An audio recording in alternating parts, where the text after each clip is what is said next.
Ketika umat Muslim memberitakan Islam kepada orang Kristen, mereka dengan cepat berkata, "Kami juga percaya kepada Yesus. Bahkan, kami lebih mencintai Yesus daripada orang Kristen." Tetapi ketika Anda mulai bertanya apa yang mereka maksud dengan percaya kepada Yesus, ternyata hal itu tidak ada hubungannya sama sekali dengan Yesus yang berjalan di tepi Danau Galilea. Mereka tidak merujuk kepada sumber-sumber abad pertama untuk mengenal Yesus.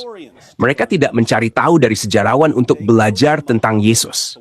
Mereka pergi kepada Muhammad untuk mengetahui siapa Yesus itu. Muhammad hanya memberitahu para pengikutnya, tanpa bukti apapun, bahwa banyak dari tokoh-tokoh terpenting sebelum dirinya adalah Muslim. Meskipun secara historis kita tahu bahwa mereka sama sekali bukan Muslim.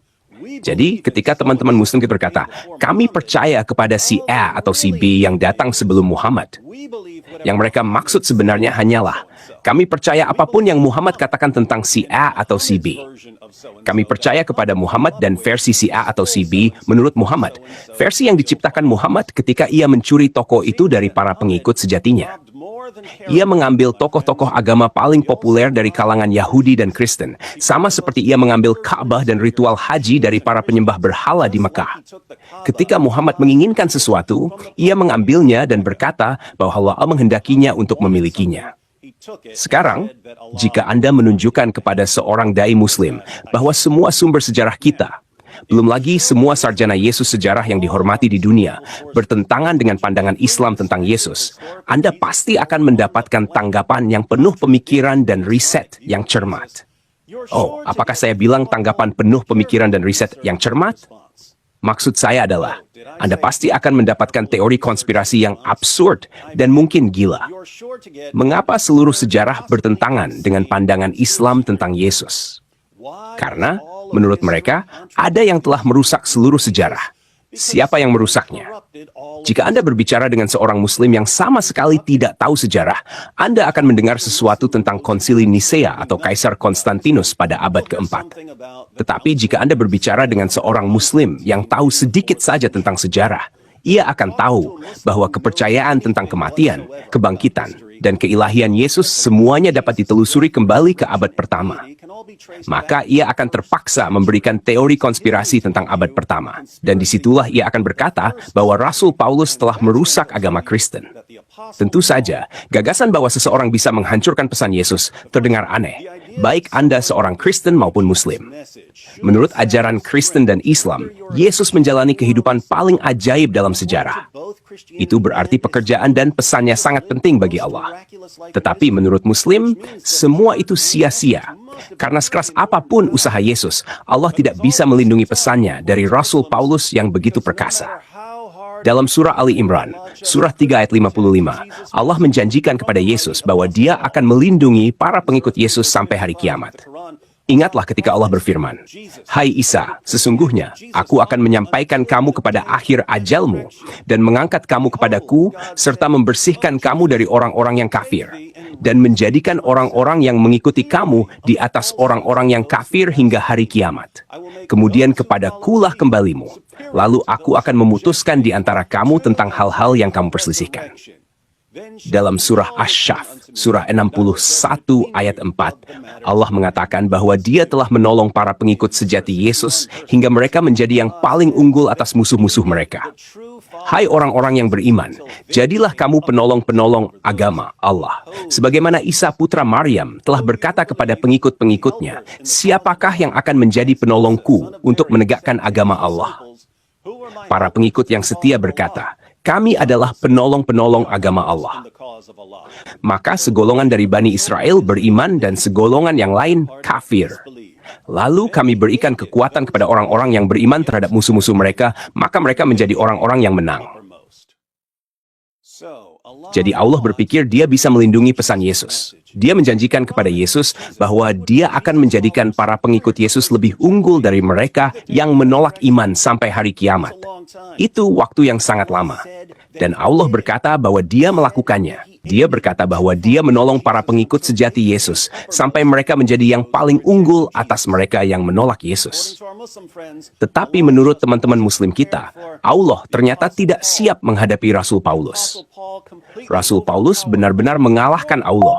menggagalkan rencananya, bahkan menipu Allah untuk menolong pengikut yang salah. Kasihan Allah. Teman-teman Muslim kita tampaknya tidak melihat ada masalah dalam mempercayai seseorang bernama Yesus yang pesannya sepenuhnya bertentangan dengan Islam, selama mereka bisa menyihir semua bukti yang tersedia dengan tongkat konspirasi mereka. Bagaimana kita bisa membuat mereka mengerti betapa konyolnya hal ini? Saya tahu. Mari kita lakukan hal yang sama terhadap Muhammad. Mari kita dekati Muhammad dengan cara yang sama seperti Muslim mendekati Yesus, Musa, atau Abraham. Begini, izinkan saya mengumumkan sekarang bahwa saya percaya kepada Muhammad. Saya percaya bahwa Muhammad adalah nabi sejati. Saya yakin Muslim akan senang mendengarnya dan akan berkata, "Itu luar biasa, David. Jadi kamu setuju dengan kami bahwa Islam itu benar?" Tidak, tidak begitu. Lihat, Muhammad yang kalian percayai, itu adalah versi yang sudah rusak. Saya percaya kepada Muhammad yang sejati, Muhammad yang merupakan seorang Kristen yang taat, yang diutus untuk memberitakan Injil kepada bangsa Arab. Muhammad yakin bahwa Allah adalah Tritunggal dan bahwa Yesus adalah anak ilahi yang masuk ke dalam dunia, mati di kayu salib untuk menebus dosa, dan bangkit dari kematian. Sekarang Anda mungkin bertanya-tanya, jika Muhammad adalah seorang Kristen yang taat, mengapa sumber-sumber Islam yang paling terpercaya mengatakan bahwa ia mengajarkan Islam, menolak Tritunggal, menolak keilahian Kristus, dan menyerukan penaklukan secara kekerasan terhadap orang Kristen? Saya senang Anda bertanya. Saya akan memberitahu Anda apa yang terjadi. Sebelum zaman Muhammad, sebagian besar orang Kristen di Arab adalah kaum bidat dan kompromis. Muhammad datang untuk memulihkan iman sejati kepada Yesus Kristus. Ia menghabiskan seluruh hidupnya menyerukan pertobatan dan mengajak orang menerima Yesus sebagai Tuhan dan Juru Selamat mereka. Dan untuk percaya bahwa Allah itu satu dalam hakikat, tetapi tiga dalam pribadi. Bapa, Anak, dan Roh Kudus. Banyak penyembah berhala berpindah agama menjadi Kristen di bawah pemberitaan yang penuh kuasa dari Muhammad.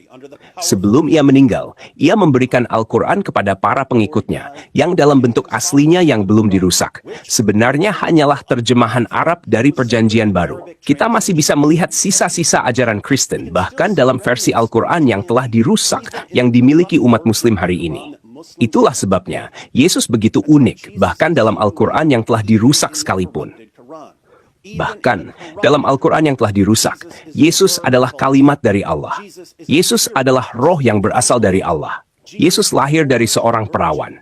Yesus bisa menciptakan kehidupan dan memberi penglihatan kepada yang buta, menyembuhkan orang kusta, dan membangkitkan orang mati. Yesus adalah Al-Masih. Bahkan Al-Quran yang telah dirusak itu memerintahkan orang Kristen untuk menghakimi berdasarkan Injil. Biarlah orang-orang Injil menghukumi menurut apa yang telah Allah wahyukan di dalamnya. Barang siapa tidak menghukumi menurut apa yang telah Allah turunkan, maka mereka itu tidak lain adalah orang-orang yang durhaka. Jadi, jika Al-Quran pada awalnya adalah kitab Kristen, apa yang terjadi? Nah, ada seorang penjahat.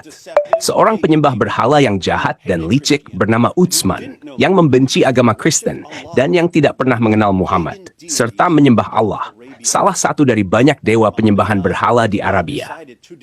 Setelah Muhammad meninggal, Utsman memutuskan untuk menghancurkan semua yang telah diperjuangkan Muhammad dengan susah payah. Utsman yang jahat menyadari bahwa cara terbaik untuk menghancurkan pekerjaan Muhammad adalah dengan menjadi serigala berbulu domba dan menyusup ke dalam komunitas Kristen di Arabia. Maka ia berpura-pura menjadi seorang Kristen, dan tipu dayanya begitu meyakinkan sehingga akhirnya ia naik ke posisi kepemimpinan. Ketika ia sudah berkuasa, Utsman memerintahkan semua